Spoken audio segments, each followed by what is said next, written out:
कुत्सितवाद, वाचो वेगम, वाणी के वेग को शासन में लीजिए, और मनशाह, मनोवेगम, मन का वेग आता है। ये देखूं, ये भोगूं, आदि आदि संकल्प विकल्प, इसके वेग को सह जाओ। कुछ नहीं बोलना, सहने का मतलब होता है कुछ नहीं बोलना। मन कह रहा मुझे ऐसा करना है, मुझे ऐसा करना है, मुझे ऐसा, कुछ नहीं बोलना। कुछ भी उसकी जलन जो हो रही है किसी से नहीं कहना, शांत गंभीर, खत्म। पर उपासक क्या करता है, जो कच्चा उपासक है, नहीं नहीं अब मेरे मन में आ रही, मेरे मन में जलन हो रही, मुझे ऐसा करना है, मुझे ऐसा नहीं। शांत, ना बोलना है जो मन में आ रहा है, ना उसकी जलन पर ध्यान देना है, अपने मंत्र नाम उपासना कर्तव्य में लगे रहो, शांत हो जाएगा। इसके शांत करने की युक्ति है, इसे मतलब मत रखो। जैसे एक पागल आदमी रोड में खड़े तुम्हारे ऊपर कंकड़ फेंके, थूके, गाली दे, तो अपने लोग क्षमा भाव से कि वो पागल है, ऐसे मन भी पागल है, इसके निर्णय पे ना हो।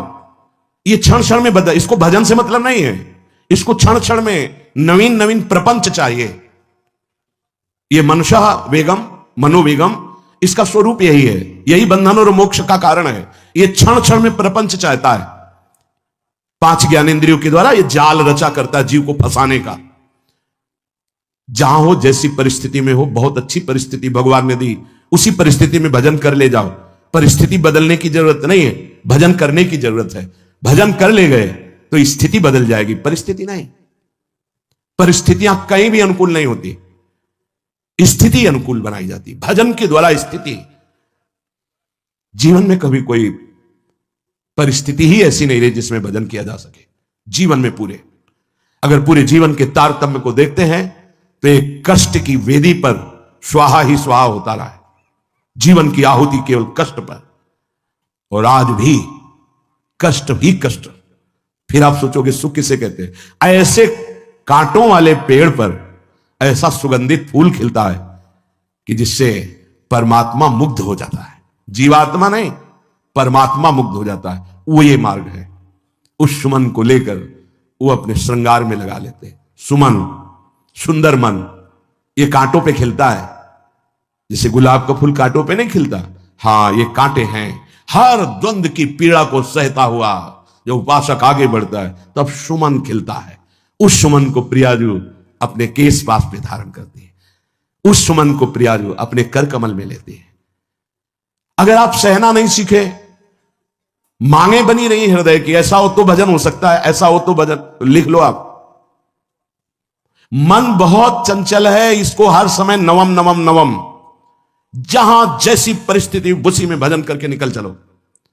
गृहस्थ में हो, विरक्त में हो, गांव में हो, शहर में हो, जहां जैसी परिस्थिति, परिस्थिति बदलने की कोशिश मत करो, स्थिति बदलने की कोशिश करो। जिनको लगता है परिस्थिति बदल जाएगी तो भजन होने लगेगा, नहीं। भजन होने लगेगा तो किसी भी परिस्थिति में भजन होने लगेगा, भजन नहीं तो किसी भी परिस्थिति में नहीं होगा, पक्का समझ लीजिए। इसलिए मनोवेगम, ये जो मन का वेग आ रहा है, इसको आप सहना सीखो और प्रियाजू पर भरोसा रखो। उनको जैसी परिस्थिति देनी होगी दे देंगी ना, भरोसा रखो। अगर मांग मुख से निकाल दी तो अधूरापन साबित हो जाएगा कि हमको ये खाना पीना, ये हमको पहनना, ये ऐसी परिस्थिति, ये ऐसी छोड़ दो। जोई जोई प्यारो करे सोई मोई भावे। शांत हो जाओ, मन के वेग को सह जाओ। क्रोध वेगम, महाप्रभु कह रहे हैं कुत्सितवाद विकार ही। समस्त विकारों में प्रधान विकार होता है काम। काम से ही क्रोध का प्रादुर्भाव होता है। क्रोध एक वृत्ति है जो आने जाने वाली, स्थायी कोई नहीं है।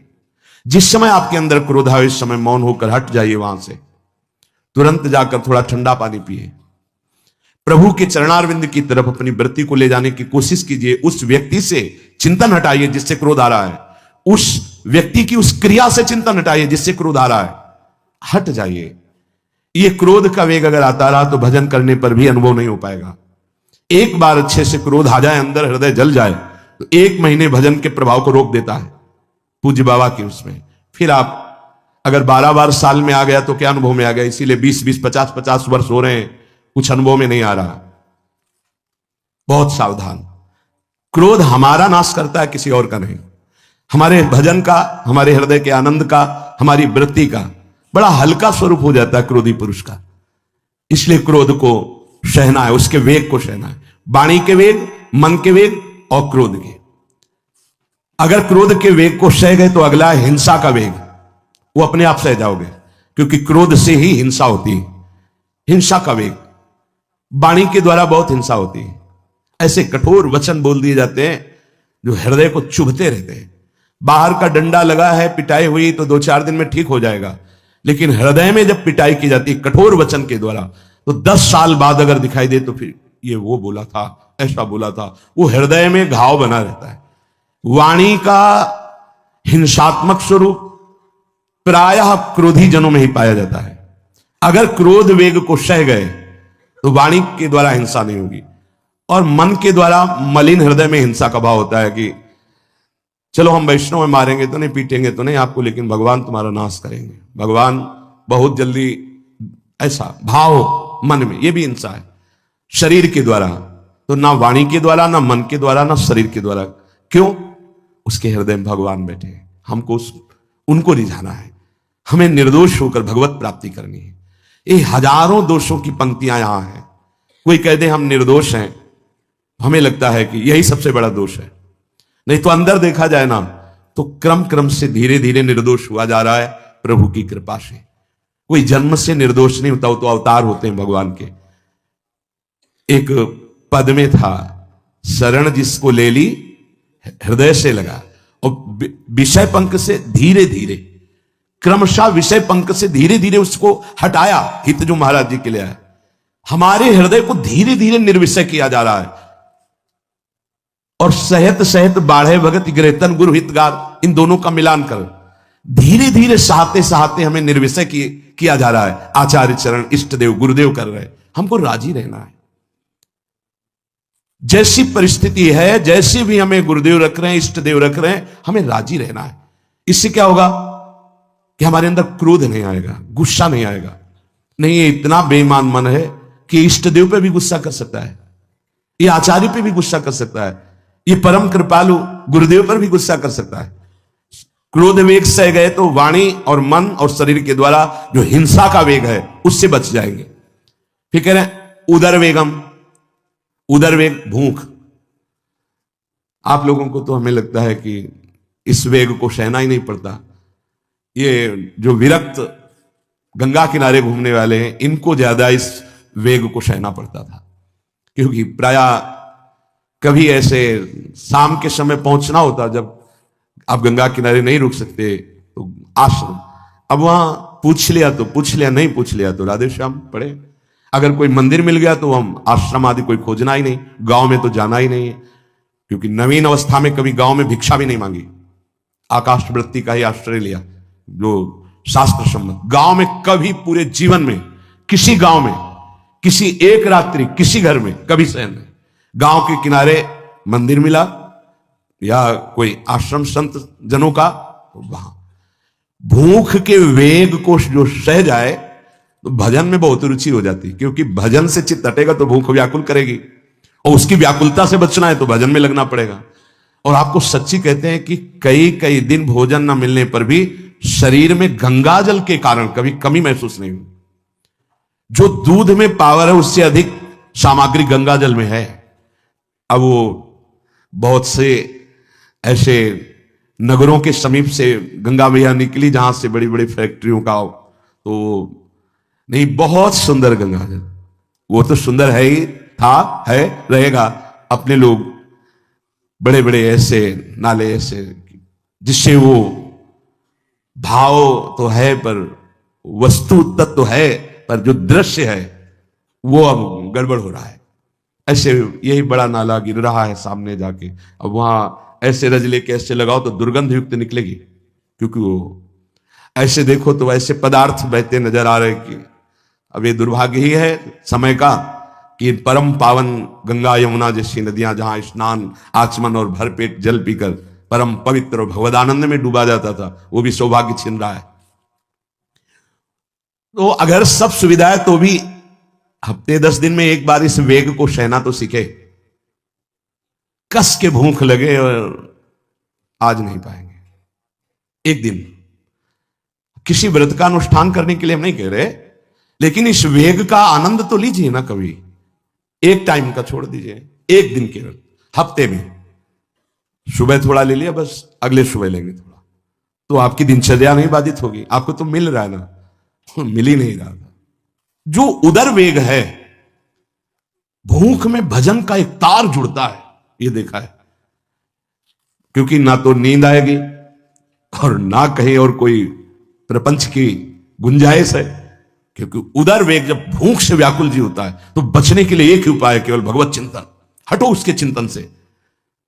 ये पूर्व के संतों ने बहुत कष्ट पूर्वक भजन करके जो लाभ प्राप्त किया है वो आप लोगों को सहज में मिल। कभी कभी अपने को इससे परिपक्व करना चाहिए।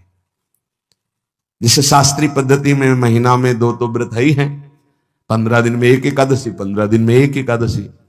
वो इसीलिए रखा गया है सार्वजनिक रूप से कि वो संयम को ना कर पाए तो 15 दिन में एक दिन संयम पूर्वक पवित्र भजन। अपने लोग जानबूझकर हफ्ते में एक टाइम छोड़ दें या एक दिन कभी ऐसे, तो उदर वेग को सहते हुए भजन। उदर वेग देख लो, उदर वेग को सहने के लिए तो अगला जो बात कह रहे हैं वो अपने आप सह जाओगे।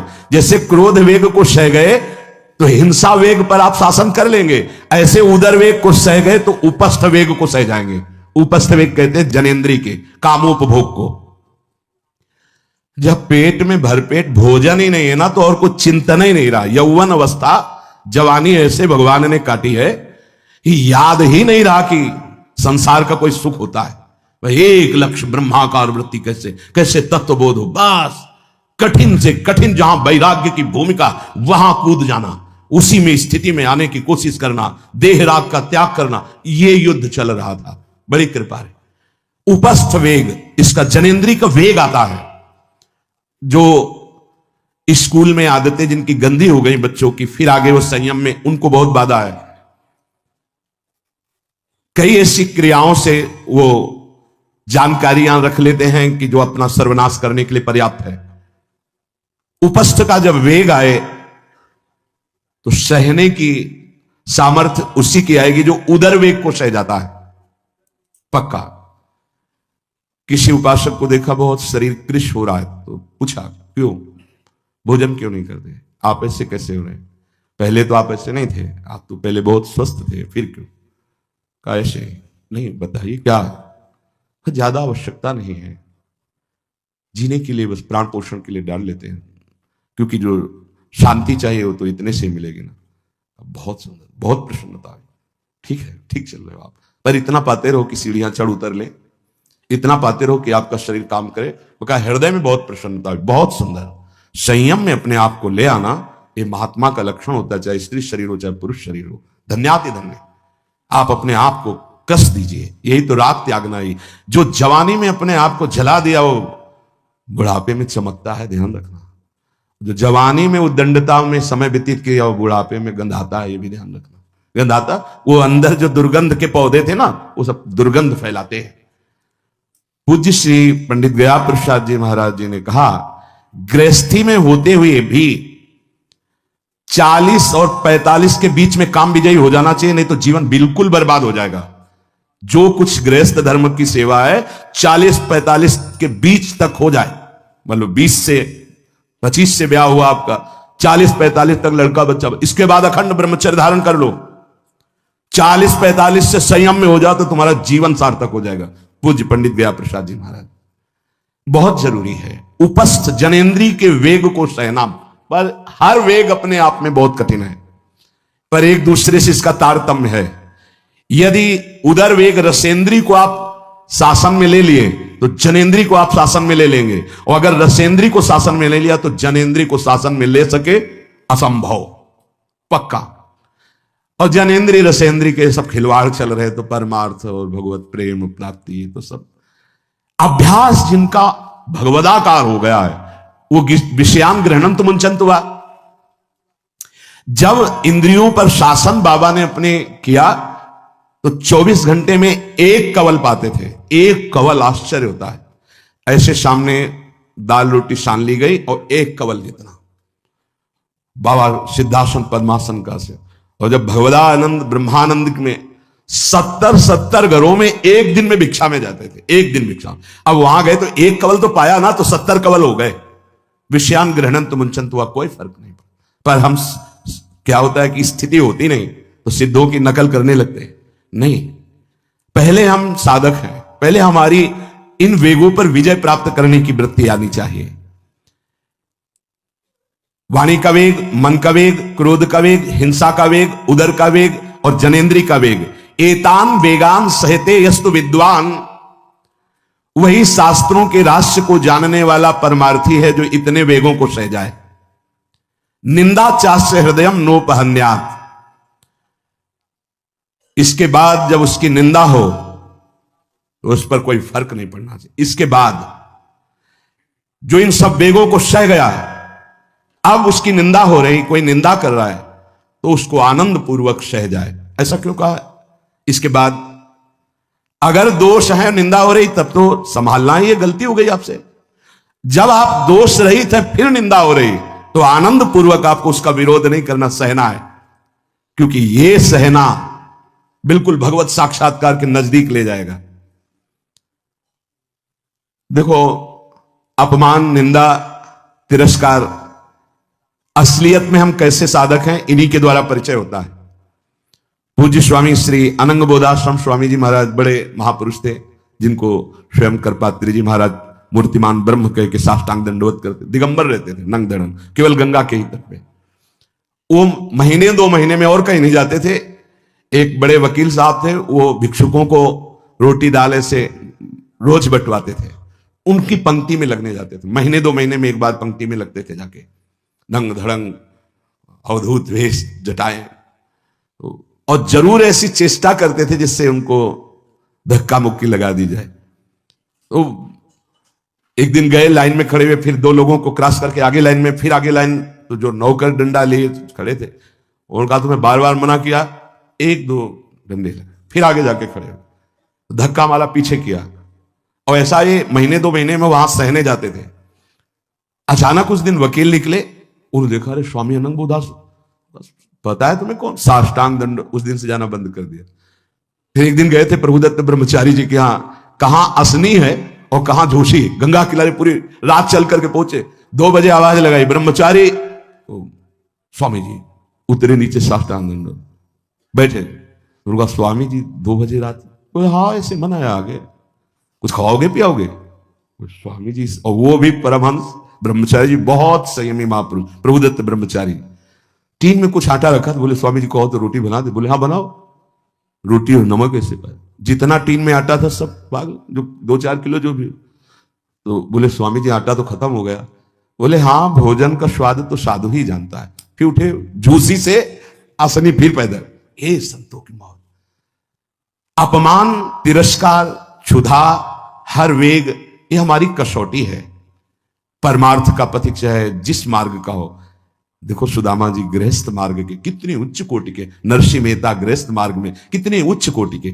एक कभी तो सौभाग्य ऐसा प्रभु देते जब कोई हमारी निंदा करता है, ये सौभाग्य है, हमें सहने का सौभाग्य मिलता है। कभी तो कोई अपमान करता है जब, तो भगवान से प्रेरित होकर वो सौभाग्य मिलता है। ये साधक को उस समय चिड़चिड़ा नहीं होना चाहिए, उस समय मुस्कुराना चाहिए कि आज मेरी स्थिति का थर्मामीटर डाला जा रहा है, कैसे हो, नहीं आनंदित है।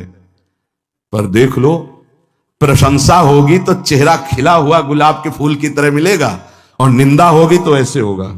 ऐसा नहीं होना चाहिए। नहीं करत जे अनसहन निंदक, तीनों पे अनुग्रह कियो। इसीलिए पूज्य बाबा कह रहे कि इसके बावजूद, अर्थात समस्त वेगों को सहन करने के बावजूद तुम्हारी जब निंदा हो और उसको सह जाओ, तब तुम परमार्थ के सूरवीर योद्धा कहे जाओगे।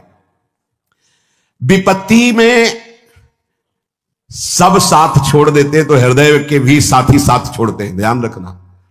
जब विपत्ति आती है तो मन भी साथ देना बंद करने लगता है, विपरीत जाने लगता है, बुद्धि भी विपरीत जाने लगती है। इसलिए जो विपत्ति में अपने धैर्य और साहस को न खोकर अपने सिद्धांत से चलता है उसे महात्मा कहते हैं, चाहे वो गृहस्थ हो चाहे विरक्त हो। ध्यान दीजिए, संपत्ति में, अनुकूलता में तो सब सावधान होने की कोशिश करेंगे, बड़ी कृपा है भगवान की। यहां कहने विपत्ति में सब साथ छोड़ते हैं, ये जीवन में देखा है। विपत्ति में ना तो बाहरी कोई साथ देता है और ना मन साथ देता है। उस समय भजन साथ देता है। भजन विपत्ति में हृदय को जो दृढ़ रखे, धैर्यवान और साहस बिल्कुल ना गिरने पावे, आगे बढ़ो, नाम जब तुम्हारा भजन वैसे ही चलना चाहिए, तब समझना चाहिए कि हमारी साधना परिपक्व। विपत्ति में कोई साथी नहीं होता, देखा गया है, कोई साथी नहीं। मन भी धोखा दे देता है, मन भी, अपना मन भी साथी नहीं। उस समय केवल भजन साथी होता है। तभी विपत्ति को कुंती जी ने मांगा, क्योंकि उस समय एक ही साथी होता है, हरि बस। संपत्ति में तो बहुत साथी मिल जाएंगे, अब तो साथी ही साथी हैं, जिधर देखो उधर साथी हैं। उस समय तो जिधर देखो उधर केवल हरि है, दूसरा कोई है नहीं। ये बड़ा सुख मिलता है जब तिरस्कार और विपत्ति एक साथ होती है, तो सीधे प्रभु से फोन में बात होती, सीधे प्रभु होते हैं, ये आपके सिवा को। इसीलिए बहुत प्रवीण है कुंती माता, इसीलिए कहा कि मुझे विपत्ति दीजिए जो हर कदम में आपका स्मरण कराती है। अच्छा, प्रभु जब कृपा करते हैं तो ऐसी विपत्ति देते हैं कि अंतिम श्वास तक वो बनी ही रहती है, अंतिम श्वास तक बनी रहती है। हर कदम पर जैसे गार्ड रखा जाता है ना, सावधान, यहां से ऐसे ऐसे ऐसे, हर समय विपत्ति महारानी सावधान, तुम्हारा जीवन कभी भी नष्ट हो सकता है, किसी भी क्षण नष्ट हो सकता है, इसलिए हर समय लक्ष्य पे रखो अपनी दृष्टि, प्रिया प्रीतम पे। ये कृपा होती है। तो उपासक को जब विपत्ति मिले, सब साथ छोड़ दें, मन भी ना लगे, तब धैर्य और साहस दोनों को सुरक्षित रखते हुए साधना में, समय आया है, परीक्षा आई है, फेल मत हो, धैर्य पूर्वक डटे रहो, निकल जाएगा। ये तूफान है, मन का तूफान है, माया का तूफान, निकल जाएगा, आगे बढ़ो। अगर भूल गए तो इससे बड़ी कोई हानि नहीं होगी, ध्यान देना। साहानिस्तन महच्छिद्रम सा चांद्र जड़ मूढ़ता यन्मुहूर्तम क्षणार्धम वा वासुदेवम न चिंतित। अय उपासक, वो मुहूर्त, वो आधा क्षण जिसमें आप अपने प्रभु को भूल गए, किसी भी प्रकार से अपमान को देखकर, निंदा को सुनकर, विपत्ति के चक्कर, सबसे बड़ी हानि हो जाएगी। आधे क्षण के लिए भी प्रभु को नहीं भूलना। सबसे बड़ी त्रुटि, अंधापन, जड़ता, मूर्खता होगी कि उपासक निंदा सुनकर, अपमान की परिस्थिति में या विपत्ति में अपने प्रभु को भूल जाए। नहीं, एक क्षण के लिए भी नहीं, ना संपत्ति में भूलेंगे और ना विपत्ति में भूलेंगे। जो उपासक है वो ममता शून्य होता है, इसलिए उसका भजन नहीं रुक सकता। न शरीर पे ममता है, न किसी संबंधी पे ममता है। तो विपत्ति किस पे आएगी? इन शरीरों पर ही तो आती है। विपत्ति किस पे आएगी? संबंधों पर ही तो आएगी। तो उसका भजन क्यों नहीं रुकता? क्योंकि ममता शून्य है। इसीलिए इस ममता पर प्रहार गुरुदेव करते हैं, आचार्य शास्त्र करते हैं। ममता शून्य बनो, अपनी ममता केवल प्रियालाल से। तो भारी विपत्ति में भी हमारी ममता सुरक्षित श्यामा श्याम से, उनका चिंतन चलता है। एक एक कदम पर वो मुस्कुराते नजर आते हैं, जब किसी का सहारा नहीं होता, किसी का भरोसा नहीं होता, कोई अपना नहीं होता है। ये जानबूझ करके किया जाता है, नहीं तो संसार में सबके कुछ न कुछ अपने होते हैं। संसार में कुछ न कुछ सपने होते हैं और कुछ अपने होते हैं। जानबूझकर सब सपने मिटाए जाते हैं और सब अपनेपन मिटाए जाते हैं। हमारा स्वप्न भी प्रभु होते हैं, कल्पना, भावना, चाहत, गति, जो हमारे प्रभु होते हैं, और हमारा अपनापन भी प्रभु से होता है। अब व्यवहार में सब अपने हैं। अब देख लो, पहले एक बार अपनापन हटाया, ममता हटाई, प्रभु के चरणों में रखी, इसके बाद अब सबसे प्रभु भाव से नाते नेह राम के मने, अब कोई फर्क नहीं। पर अभी ममता से समता में नहीं पहुंचे, इसलिए ममता हटानी है। एक बार हटाओ, अपने शरीर से, अपने संबंध से, अपने इंद्रियों के भोगों से ममता हटाकर श्री जी के चरणों में। एक अहमता ममता ये जग में है दुखदाई, ये जब श्री जी की ओर लगे तो होत परम सुखदाई। उपासक को क्यों विघ्न नहीं पड़ता भजन में? क्योंकि उसकी कहीं ममता ही नहीं होती। अमुक पधार गए, तो मृत्यु लोक है, जाना ही है, राधा राधा राधा। बलराम ब्रजवासी बताते हैं कि उनके बगल में एक गृहस्थ भक्त थे, तो उनका पुत्र मथुरा गया तो एक्सीडेंट से पधार गया, और उनके 4 घंटे जब का नियम था, तो 2 घंटे हुए थे, वो जप रहे थे। सूचना है कि आपके पुत्र का एक्सीडेंट हो गया और ऐसा ऐसा, तो उनका है या पधार गया? बोले पधार गया। बोले जब पधार ही गया तो आगे का कार्य आप लोग देखो, 2 घंटा रह गया, पूरा जप हो जाने पर ही हम उठेंगे। पूज्य श्री मुखिया जी महाराज जो इस समय गाते हैं, राधा वल्लभ जी इनके पिताजी, बड़े मुखिया जी कहे, जहां राधा वल्लभ जी के सामने हारमोनियम में ऐसे हाथ रखा और एक बार राधा वल्लभ जी को देखा, आंख बंद की, तो समाज पूरी होने के बाद ही आंख खुलेगी। इतने में सूचना है कि आपके बड़े पुत्र को अग्नि के द्वारा ऐसा, तो शरीर पूरा हो गया। तो बस राधा वल्लभ जी की तरफ देखा, आंख मूंद ली, पूरी समाज करने के बाद ही उठे। क्यों? क्योंकि ममता शून्य है। ममता युगल चरणारविंद में राधा वल्लभ लाल जी की जाने का समय निश्चित है, चला गया। अब हम श्री जी की सेवा में उसका मंगल ही होगा, ये आना बड़ा कठिन है। स्मृति आपके हृदय के सारे राग, सारे दोष नष्ट कर देगी। श्री उद्धव जी महाराज ब्रज गोपियों के लिए कह रहे हैं, अहो आश्चर्यम भगवती वासुदेव यासाम भवती नाम मनः अंतःकरणम इति।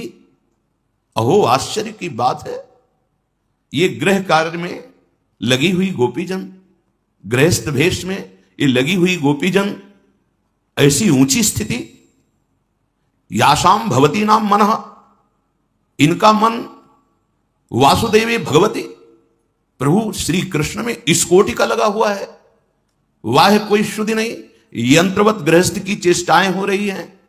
एवं प्रकारेण सर्वात्मना अर्पितम ताः यूयम भवत्यो गोप्यः इसम नूनम पूर्णार्थाः कृतार्थाः। ओहो आश्चर्य की बात है, प्रभु श्री कृष्ण में ऐसा इन्होंने मन लगाया है, ऐसी गोपियों की स्थिति है कि पूर्ण है, ये कृतार्थ हो गई हैं। अपिच भवत्याः यूयम लोक पूजिता विश्व वंदिता जाताः। इनकी ऐसी स्थिति है कि सर्व लोग इनके चरणों में प्रणाम करे, पूजन करे, ये विश्व वंदनीय हो गई हैं गोपियां। क्यों? क्योंकि लघु प्रयास साध्यत्वाद भगवती मनोनिवेशनस्येति। इन्होंने कोई थोड़ा प्रयास नहीं किया होगा, बहुत इन्होंने प्रयास किया होगा, तब इस जन्म में आकर ऐसी स्थिति प्राप्त हुई कि मनोनिवेश, मन का प्रवेश हो गया श्री कृष्ण में। योगादि फल में वो भवती भी, समस्त योग साधनों का फल भी यही है कि तुम्हारा मन प्रभु की याद में डूब जाए। अहो अहो, बार बार आश्चर्य है, आश्चर्य है। वंदे नंद ब्रज स्त्री नाम पाद रेणुम अभीक्षसा यासाम हरि कथोद्गीतम पुनाति भुवनत्रयम। तीनों लोक पावन हो रहे इन गोपी जनों के जस में, जो वाणी से गान करती हैं, जो भूमि का स्पर्श करती हैं, सब लोक के लोक पावन हो रहे, इनकी चरण रज की वंदना है। क्यों? क्योंकि मुरारी पादार्पित चित्त वृत्ति, स्मृति में केवल श्री कृष्ण है, केवल श्री कृष्ण। एतावान योग आदिष्टो, यही सबसे बड़ा योग है। योग का स्वरूप सबसे बड़ा यही है। सर्वतो मन आकृष्य मय्यद्धा वेश्यते यथा। सब जगह से मन को हटा लो और प्रभु श्री कृष्ण में लगा लो, प्रिया प्रीतम में। बार बार उनका नाम कीर्तन, नाम जप, उनकी लीला श्रवण, लीला गायन जैसे बने, उनकी याद रहे। सबसे बड़ा योगी वही जो प्रभु के चिंतन में मगन है। शकृन मनः कृष्ण पदारविंदयोर निवेशितम तदगुण रागयैरिः न ते यमं पास भरतंच तद्भटान स्वप्ने पश्यन्त्यपि चीर्ण निष्कृताः। इह संसारे यही पुरुषे तदगुण रागितस्य भगवतः श्री कृष्णस्य गुणेषु रागोनुरागोस्ति अस्य अस्मिन्। इस संसार में जिन्होंने अपने मन को खींच करके समस्त भोग विलासिता संबंधों से श्री कृष्ण में लगा दिया, श्री कृष्ण के नाम रूप गुण लीला में लगा दिया, कोई भी दुख उन्हें व्यापेगा, कोई चिंता व्यापेगी? कदापि नहीं। कृष्ण पदारविंदयो एक बारमपि श्री कृष्ण भगवतो वासुदेवस्य पादारविंदयो चरण कमलयो निवेशितम। अगर एक बार चित्त प्रभु श्री कृष्ण के चरणारविंद में प्रवेश कर जाए सा वै मनः कृष्ण पदारविंदयो। तो परमार्थतः तावतैव चीर्ण निष्कृता, संपूर्ण परमार्थ के दिव्य सद्गुण उसमें प्रकाशित हो जाएं। निष्कृतम प्रायश्चित्यम, यही अब उसको किसी प्रायश्चित की जरूरत नहीं है, समस्त पाप नष्ट हो जाएंगे। ते स्वप्ने निद्रायामपि यमम यम पासधारिणः पासभृतम तद्भटान यमदूतान च न पश्यन्ति। स्वप्न में भी कभी यम या यम के दूत प्रवेश नहीं कर सकते। जागृत की तो बात जाने दो, कोई भी दुख शोक चिंता भय मृत्यु इनका प्रवेश नहीं होगा जिसकी याद में श्री कृष्ण है, जिसकी जिह्वा नाम जप करती है, जिसका मन प्रभु के रूप में प्रभु की लीला मनन में रहता है, उसकी वाणी कभी मिथ्या नहीं होती। न भारती मेंग मृषोपलक्ष्यते ना वै क्वचिन में मनुष्यो मृषागति न मे हृषिकाणि पतन्य शतपथे यन्मे हृदयोत्कंठ्यवता धृतो हरि। मेरे हृदय में निरंतर हरि स्मरण चलता रहता है, इसलिए मेरी वाणी कभी मिथ्या नहीं होती, मेरा मन कभी असत मार्ग में नहीं जाता। कस्मिन्नपि विषये मृषा मिथ्या नोपलक्ष्यते न बुध्यते। जिसको यह बोध हो गया है कि हमारे जीवन धन भगवान श्री कृष्ण है, प्रभु हैं, और उन्हीं जीवन धन की याद में रहता है, उसका मन कभी कुमार्ग में नहीं जाता, उसकी वाणी कभी मिथ्या संभाषण नहीं करती है। मे मम मनसा गति चिंता न वै मृषा रसिकाणि इंद्रियाणि असत्पथे। जब मेरा मन प्रभु के चिंतन में लगा है तो इंद्रियां असत मार्ग में कैसे जा सकती हैं।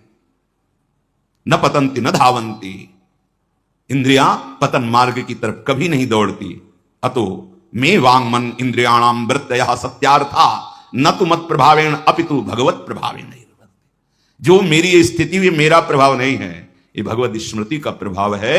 मेरी वाणी कभी मिथ्या संभाषण नहीं करती, मेरा मन कभी कुमार्गगामी नहीं होता, मेरी इंद्रियां कभी विषयों की तरफ धावित नहीं होती। उसका प्रधान कारण है हृदयोत्कंठवता धृतो हरि, उत्कंठा पूर्वक हरि को धारण किए, हरि का नाम, हरि का रूप, हरि की लीला। तस्मात् सर्वात्मना राजन हृदयस्थम कुरु केशवम म्रियमाणो हवहितः ततो याहि पराम गति। हे राजन, इसलिए तस्मात् सर्वात्मना सर्वभावेन केशवम हृदयस्थम कुरु अनुक्षणम तवे स्मर। बड़ी सावधानी के साथ प्रत्येक क्षण प्रभु का स्मरण करो, हर क्षण प्रभु का स्मरण, क्योंकि पता नहीं कब मृत्यु हो जाए। मानो राजा परीक्षित जी को तो 7 दिन पक्के थे ना कि 7वें दिन तक शक आएगा, अपने को 7 सेकंड भी पक्के नहीं है। तथा ही तस्यानु ध्यान देव म्रियमाणः मृत्यु काले भी अवहितः सावधानः। मृत्यु काल कब आ जाए पता नहीं, तो हमको हर समय सावधान रहना। पता नहीं ये श्वास आखिरी हो तो क्या करना है। बोले सावधाना सन पराम गतिम भगवत भावम यासि प्राप्स्यसि। आप हर समय भगवत भाव में रहिए, मुक्त हो जाओगे, इसी सेकंड में मुक्त हो जाओगे। अगर इसी सेकंड में प्राण गए और आप प्रभु का नाम ले रहे हैं, राधा राधा कृष्ण कृष्ण, मुक्त हो जाओगे। पराम गति, निश्चित परम गति प्राप्त होगी। अपना भरोसा नहीं कब शरीर छूट जाए। राधा राधा राधा। अविस्मृति कृष्ण पदारविंदयो क्षिणोत्यभद्राणि च समतनोति सत्तस्य शुद्धिम परमात्म भक्तिम ज्ञानम च विज्ञान विराग युक्तम। कृष्ण पदारविंदयो वासुदेव चरण कमयो अविस्मृति अविस्मरणम सर्वदा ध्यानम। उपासक को चाहिए एकमात्र बात पकड़नी है, प्रभु का विस्मरण ना होने पावे सारे पाप नष्ट हो जाएंगे, सारे दुख नष्ट हो जाएंगे, सारे अमंगल नष्ट हो जाएंगे। आहा।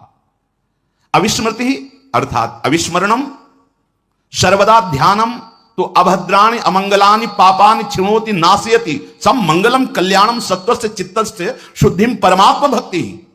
ओहो, यदि तुमने नियम ले लिया है कि मैं प्रभु का विस्मरण नहीं करूंगा, हर समय स्मरण में रहूंगा, विस्मरण नहीं होने दूंगा, तो कह रहे हैं बहुत सुंदर बात, सर्वदा ध्यानम तो अभद्राणि अमंगलानि पापानि क्षिणोति नाशयति। तुम्हारे जो भाग्य का अमंगल लिखा हुआ है, दुर्भाग्य लिखा है, अकाल मृत्यु लिखी है, दुख लिखा है, विपत्ति लिखी, सब नष्ट हो जाएगी। अभद्राणि अमंगलानि पापानि क्षिणोति नाशयति, ये सब नष्ट हो जाएंगे, कोई और साधन की जरूरत नहीं है। सब मंगलम कल्याणम, वो परम मंगल प्रदान कर। सत्वस्य चित्तस्य शुद्धिम, आपका चित्त शुद्ध हो जाएगा। और इतना ही नहीं, परमात्मा भक्तिम, कैसी? कृष्ण प्रेम लक्षणाम भक्तिम विज्ञान विराग युक्तम विज्ञानेन अनुभवेन विरागेण विषय वैतृष्णेन च युक्तम ज्ञानम शास्त्रीयम च तनोति वर्धयति। एकमात्र प्रभु की स्मृति में इतनी ताकत है, सारे पाप दुख का नाश करके, हृदय को शुद्ध करके, परमात्मा भक्ति, प्रेम लक्षणा भक्ति का ज्ञान वैराग्य युक्त प्रकट हो जाना। अद्भुत ज्ञान, अद्भुत वैराग्य, अद्भुत प्रेम। इसलिए विद्या तपः प्राण निरोध मैत्री तीर्थाभिषेक व्रत दान जप्यैः नात्यंत शुद्धिम लभतेन्तरात्मा यथा हृदस्ते भगवत्यनंते। जो हृदय में स्थित भगवान है, अनंत महिमायुक्त उन श्री हरि का स्मरण यदि आपका हो रहा, इससे बढ़कर कुछ नहीं। विद्या तपः प्राण निरोध मैत्री भगवती अनंते श्री कृष्णे हृदयस्थे सत्यंतरात्मा यथा यद्वत् अत्यंत शुद्धिम लभते। ओहो, यदि आपके हृदय में बार बार चल रहा है राधा वल्लभ राधा वल्लभ राधा वल्लभ, राधा राधा कृष्ण कृष्ण कृष्ण, जो कह रहे हैं इससे वो अत्यंत शुद्धिम लभते, ऐसी हृदय की बहुत शीघ्र शुद्धि होगी जैसी विद्या तपः प्राण निरोध मैत्री तीर्थाभिषेक व्रतदान जप्यैः। विद्या शास्त्र स्वाध्याय, तपस्या, प्राण निरोध योग आदि के द्वारा, और भी दान व्रत तीर्थाटन आदि मंत्रानुष्ठान आदि, तपः स्वधर्माचरणम, अपने स्वधर्माचरण के, प्राणायाम मैत्री सर्वभूत तैसिता तीर्थाभिषेक तीर्थे स्नानम व्रतम दानम परस्मै स्वसमर्पणम जप्यम तेतै पूर्वोक्तै। ये जितने बताए गए, इनके द्वारा वो शुद्धि नहीं होती जो हृदय में प्रभु को अपना स्वामी मानकर, उनका आश्रय लेकर नाम जब स्मृति चल रही, याद में डूबा है प्रभु की, इससे बड़ी कोई तपस्या, कोई तीर्थयाटन, कोई शास्त्र स्वाध्याय, बहुत जितने भी साधन इसके बराबर नहीं हैं। अयम भावः यथा हरिस्मरणेन शवासनम मन शुद्ध्यति न तथा विद्यादि भी मन आत्यंतिकी शुद्धिम लभते इत्यर्थ। जो भगवान श्री कृष्ण के स्मरण में पवित्रता आती है, महानता आती है, वो किसी और साधन से नहीं आ सकती। उपासक को चाहिए पुरुषोत्तम भगवान श्री कृष्ण चित्तस्थ, कहीं और दूसरी जगह नहीं, यही बैठे हैं। वैसे भी सिद्धांत में वर्णन है, चित्त के अधिष्ठात्र भगवान वासुदेव श्री कृष्ण ही हैं और सबके हृदय में वो बैठे हैं। पुरुषोत्तम भगवान श्री कृष्ण चित्तस्थ अंतःकरणे स्फुरति हृदय। आपका कार्य है चिंतिता, उनका चिंतन करो जो तुम्हारे हृदय में ही विराजमान है। तो शनपुंसाम द्रव्य देशात्म संभावान द्रव्यम हिरण्यादि हविरादि वा देशा स्थानम आत्मा मन तैर तैर द्रव्यादि भी संभव उत्पत्ति ही एसाम तेतान। जो द्रव्य दोष है, पदार्थ दोष है, स्थान दोष है, व्यक्ति दोष है, वो आप पर प्रभाव नहीं डाल पाएगा।